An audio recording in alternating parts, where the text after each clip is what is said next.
अभी तक तो हमने सुना था निरहुआ रिक्शा वाला, लेकिन ऐसा भी हो सकता है कि भारत की हिस्ट्री में रिक्शा चलाने वाला मुख्यमंत्री बन जाए। तो चौंकिए मत, ये संभव होने वाला है।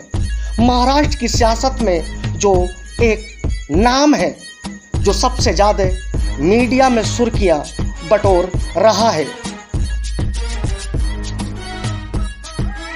वो नाम है एकनाथ शिंदे, जो कभी मुंबई की सड़कों पर रिक्शा चालक हुआ करते थे, जो अपने और अपने परिवार के पालन पोषण के लिए रात और दिन मेहनत किया करते थे, जिसे मालूम है गरीबी क्या होती है और मुफलिसी में कैसे जिया जाता है। वही एकनाथ शिंदे महाराष्ट्र के वजीर आजम बन सकते हैं। एक समय था जब महाराष्ट्र में पत्ता भी शिवसेना के इशारे पर हिलता था, लेकिन आज पूरी शिवसेना एकनाथ शिंदे से हिली बैठी है। अगर आज बाला साहब जिंदा होते तो शायद यही कहते, ये लड़का तो मुझसे भी ज्यादा सियासत का सिकंदर निकला। महाराष्ट्र के शिवसेना प्रमुख उद्धव ठाकरे की सीएम की कुर्सी के चारों पहिए हिला देने वाले 58 साल के एकनाथ शिंदे की कहानी महाराष्ट्र के सतारा जिले से शुरू होती है, जहां एक गरीब परिवार में पैदा हुए एकनाथ शिंदे का बचपन बड़ी ही तंगहाली और मुश्किलों में गुजरा। परिवार इतना गरीब था कि एक टाइम की रोटी भी बड़ी मुश्किल से मशक्कत होती थी।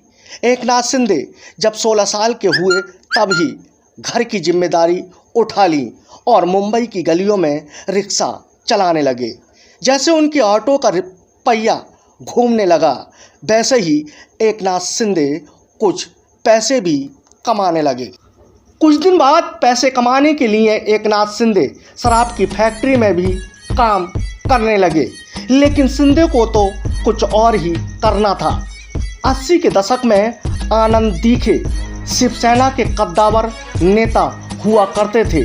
महाराष्ट्र की शिवसेना में आनंद दीखे का कद ऐसा था कि बाला साहब ठाकरे कुछ कहने से पहले उनकी राय मशवरा जरूर लेते थे। शिंदे ने आनंद दीखे को अपना गुरु बना लिया और 1980 में शिवसेना में शामिल हो गए।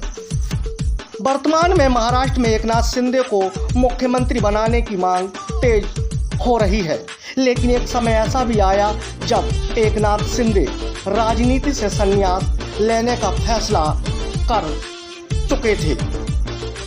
2 जून 2000 की तारीख शिंदे की जिंदगी में एक डरावना समय लेकर आई थी। ये वही तारीख है जब एकनाथ शिंदे अपने 11 साल के बेटे दीपेश और 7 साल की बेटी सुखदा को लेकर अपने गृह जनपद सतारा गए थे। दोनों बच्चे बोटिंग करना चाहते थे, लेकिन इसी दौरान बोट पानी में डूब गई और उनकी आंखों के सामने दोनों बच्चे पानी में डूब गए। यही वो दौर था जब शिंदे ने राजनीति से दूरी बना ली थी और शिंदे इतने गहरे सदमे में चले गए कि शिंदे के गुरु आनंद दीखे ने शिंदे को राजनीति से अलग नहीं होने दिया था।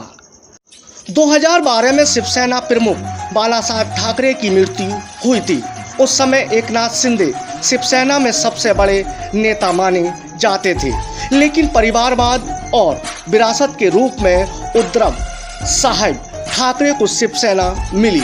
उद्धव ठाकरे जब महाराष्ट्र में मुख्यमंत्री बने तब से एकनाथ शिंदे को नजरअंदाज किया जाने लगा। एकनाथ समझ चुके थे कि शिवसेना पार्टी नहीं बल्कि परिवारवाद का शिकार हो गई है और उनके लिए जगह नहीं बची, इसलिए अपना रास्ता खुद बनाना पड़ेगा।